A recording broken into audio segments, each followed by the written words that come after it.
bavandimwe nkunda Yezu Kristo akuzwe. Twageze ku cyumweru cya 14 mu byumweru bisanzwe by'umwaka wa liturujia.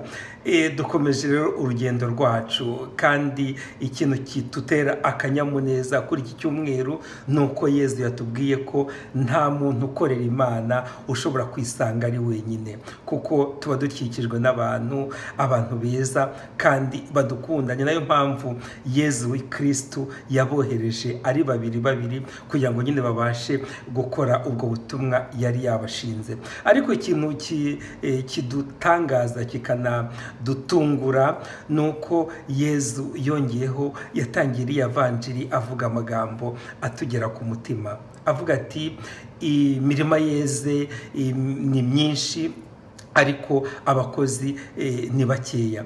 Nimusabe rero nyiri imyaka yohereze abasaruzi mu murima we. Ariko ivanjiri yatubwiye yuko yabohereje ari 72 maze agenda abohereza ari babiri. Umuntu yakwibaza ati abantu 72 ni bakeya? Ntabwo ari bakeya pe, ntabwo ari bakeya.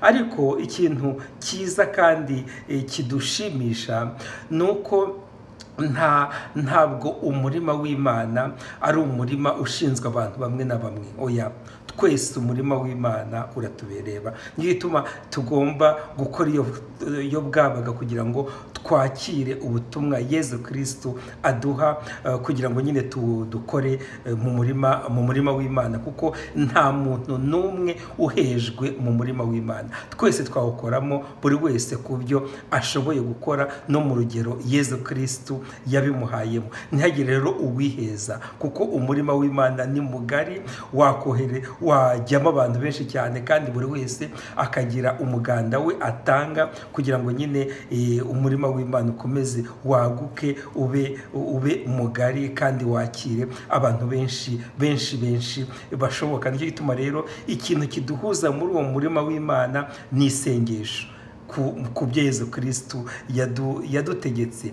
Nimusabe nyiri imyaka yohereze abasaruzi mu murima we. Kugira ngo rero ubutumwa Yezu Kristo aduha tubukore neza, tubusoze neza, nuko tugomba nyine gukurikiza amabwiriza yaduhaye. Yaratubwiye ati ntihagire icyo mujyana, ntimujyane udupfunyika tw'ibiceri, ntimujyane ibikapu, ntimujyane amavarize, ntimugire icyo mujyana, ahubwo ntimunahagarare no mu muhanda muramukanya. Icyambere twimirije imbere nubwo butumwa bwiza Imana iduha.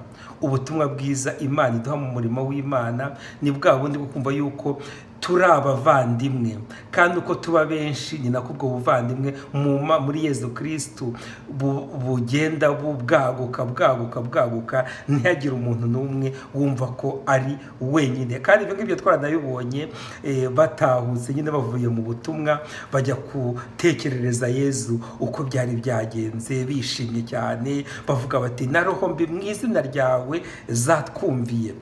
Yezu nawe arakomeza arabankuraja ababwira ati rwose nabibonye, narindi kure nabonye roho mbi ihanantuka nk'umurabyo, nabibonye. Ariko rero ubwo bubasha twarabuhawe, Yezu Kristo yarabuduhaye kandi yanabisubiyemo. Ariko rero akatubwira ati ntimwishimire ibyo ngibyo. Icyo mugomba kwishimira nuko amazina yanyu yanditse mu gitabo cy'ubugingo. Ntabwo twishimira kubera ko ubasha Yezu yaduhaye bwagaragaye, kuko buhora bugaragara, nta n'umuntu ubudukuraho. Ariko twishimire cyane ko amazina yacu yanditse mu gitabo cy'ubugingo. Iyo niyo sanse ya mission, iyo nicyo mission yose, nicyo ubutumwa Yezu aduha bugamije, no kugira ngo amazina yacu abashe kwandikwa mu gitabo cy'ubugingo. Bavandimwe rero, dukora iyo bwabaga, twakire ubutumwa Yezu Kristo aduha.